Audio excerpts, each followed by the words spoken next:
ശബരിമലയിൽ പ്രശ്നമുണ്ടാക്കിയ ശബരിമല കൊള്ളയ്ക്ക് കൂട്ടുനിന്നവരെല്ലാം ഒരേ രീതിയിലാണ് മുന്നോട്ട് പോകുന്നത്. മുരാരി ബാബുവിന് ശേഷം അടുത്തത് ആര് എന്ന ചോദ്യമാണ് പൊതുസമൂഹത്തിൽ ഉയർന്നു കേൾക്കുന്നത്. അയ്യപ്പന്റെ മുതൽ കട്ടവർ ആരായാലും വെറുതെ പോകില്ല. ശാരീരിക അസ്വാസ്ഥ്യം മൂലം പത്മകുമാറിനെ ആശുപത്രിയിൽ പ്രവേശിപ്പിച്ചത് അതിന്റെ മറ്റൊരു തെളിവാണെന്നാണ് പൊതുജനങ്ങൾ അഭിപ്രായപ്പെടുന്നത്. ശബരിമല സ്വർണ്ണക്കൊള്ള കേസ് പ്രതിയായ മുൻ ദേവസ്വം ബോർഡ് പ്രസിഡന്റ് പത്മകുമാറിനെ ശാരീരിക അസ്വസ്ഥതയെ തുടർന്ന് കൊച്ചിയിലെ സ്വകാര്യ ആശുപത്രിയിൽ കഴിഞ്ഞ ദിവസം പ്രവേശിപ്പിച്ചിരുന്നു. 2019 പത്മകുമാർ തിരുവിതാംകൂർ ദേവസ്വം ബോർഡ് പ്രസിഡന്റായിരുന്ന സമയത്ത് ശബരിമല ക്ഷേത്രത്തിലെ ശ്രീകോവിലിന്റെ കട്ടിളപ്പാളിയിലും ദ്വാരപാലക വിഗ്രഹങ്ങളിലും ഉണ്ടായിരുന്ന സ്വർണ്ണപ്പാളികൾ ഇളക്കി തമിഴ്നാട്ടിലേക്ക് കടത്തിയതിനും അതിനു പിന്നിൽ നടന്ന സാമ്പത്തിക ഇടപാടുകൾക്കും മുൻകൂട്ടി ഗൂഢാലോചന നടത്തിയതായാണ് അന്വേഷണ സംഘം കണ്ടെത്തിയിരുന്നത്. മാത്രമല്ല, ശബരിമലയിലെ ദ്വാരപാലക വിഗ്രഹങ്ങളിൽ സ്വർണം പൂശിയതുമായി ബന്ധപ്പെട്ട വൻ അഴിമതിയിൽ അന്നത്തെ ദേവസ്വം ബോർഡ് ഭരണസമിതിയും തന്ത്രിയും പ്രതിക്കൂട്ടിലായി.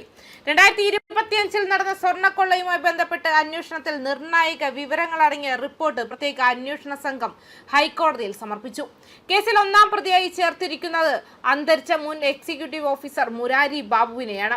ഇദ്ദേഹത്തിന് പുറമെ ട്രാവൻകൂർ ദേവസ്വം ബോർഡ് മുൻ പ്രസിഡന്റ് PS പ്രശാന്ത്, ശബരിമല തന്ത്രി കണ്ഠർ രാജീവർ, സ്പോൺസറായ ഉണ്ണികൃഷ്ണൻ പോറ്റി, ചെന്നൈയിലെ സ്മാർട്ട് ക്രിയേഷൻ ഉടമ Pankaj Bhandari, Devaswom board member advocate Ajikumar, തിരുവാഭരണം കമ്മീഷണർ രജിലാൽ എന്നിവരും പ്രതിപ്പട്ടികയിലുണ്ട്.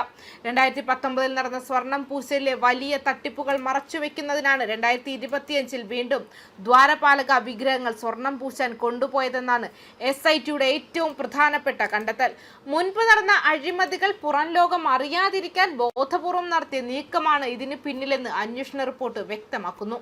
ഈ തട്ടിപ്പ് ഒളിപ്പിക്കാനാണ് വിഗ്രഹങ്ങൾ അഴിച്ച് വീണ്ടും സ്വർണം പൂശാൻ കൊണ്ടുപോയത്. ഈ ക്രിമിനൽ ഗൂഢാലോചന 2023 തന്നെ ആരംഭിച്ചിരുന്നതായി അന്വേഷണ സംഘം കണ്ടെത്തിയിട്ടുണ്ട്. പുതിയ ദേവസ്വം ബോർഡ് 2023 ചുമതലയേറ്റതിന് പിന്നാലെ ഉണ്ണികൃഷ്ണൻ പോറ്റിയുടെ ഭാഗത്തുനിന്നും ഇതിനായുള്ള നീക്കങ്ങൾ നടന്നു.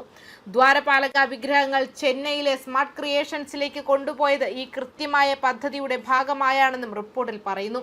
വിഗ്രഹങ്ങൾ അഴിച്ച് ചെന്നൈയിലേക്ക് കൊണ്ടുപോകുന്നത് ദേവസ്വം മാനുവലിന് വിരുദ്ധമാണെന്ന് അറിഞ്ഞുകൊണ്ട് തന്നെയാണ് PS പ്രശാന്ത് അടങ്ങുന്ന ഭരണസമിതി ഇതിന് അനുമതി നൽകിയത്. മാനുവലിലെ നിയമങ്ങൾ ലംഘിക്കപ്പെടുമെന്ന് വ്യക്തമായിട്ടും ഈ ക്രമവിരുദ്ധമായ നീക്കത്തിന് ഭരണസമിതിയും തന്ത്രിയും പൂർണ്ണ അറിവോടെ കൂട്ടുനിന്നുവെന്ന് SIT കോടതിയെ അറിയിച്ചു.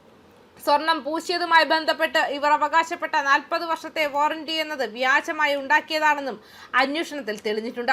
2019 പഴയ തട്ടിപ്പ് മറയ്ക്കാനുള്ള ഒരു പുകമറയായിട്ടാണ് ഇത്തരം ഒരു വാറന്റി രേഖ സൃഷ്ടിച്ചതെന്ന് റിപ്പോർട്ടിൽ പറയുന്നു. ചെന്നൈയിലെ സ്ഥാപനവുമായി ചേർന്ന് കൃത്രിമമായ അവകാശവാദങ്ങൾ ഇവർ ഉന്നയിക്കുകയായിരുന്നു.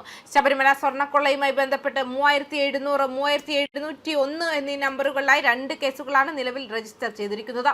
ഇതിൽ 3701 എന്ന ക്രൈം നമ്പറിലുള്ള കേസിന്റെ അന്വേഷണം പൂർത്തിയായതായും കുറ്റപത്രം തയ്യാറാണെന്നും അന്വേഷണ സംഘം ഹൈക്കോടതിയെ അറിയിച്ചിട്ടുണ്ട്. ദ്വാരപാലക വിഗ്രഹങ്ങളിലെ തട്ടിപ്പുമായി ബന്ധപ്പെട്ട അന്വേഷണമാണ് ഇതിൽ പ്രധാനം. അന്വേഷണം പൂർത്തിയായിട്ടുണ്ടെങ്കിലും കേസിൽ കുറ്റപത്രം സമർപ്പിക്കാൻ കേന്ദ്ര ലാബിലെ പരിശോധനാ റിപ്പോർട്ട് കൂടി ലഭിക്കേണ്ടതുണ്ട്. ഈ പരിശോധനാ റിപ്പോർട്ടുകളുടെ അവലോകനം പൂർത്തിയായാൽ ഉടൻ തന്നെ കോടതിയിൽ കുറ്റപത്രം സമർപ്പിക്കാനാണ് SITയുടെ നീക്കം. ഇതിനായുള്ള കാത്തിരിപ്പിലാണ് ഇപ്പോൾ അധികൃതർ. ന്യൂസ് ഡെസ്ക് കർമ്മ ന്യൂസ്.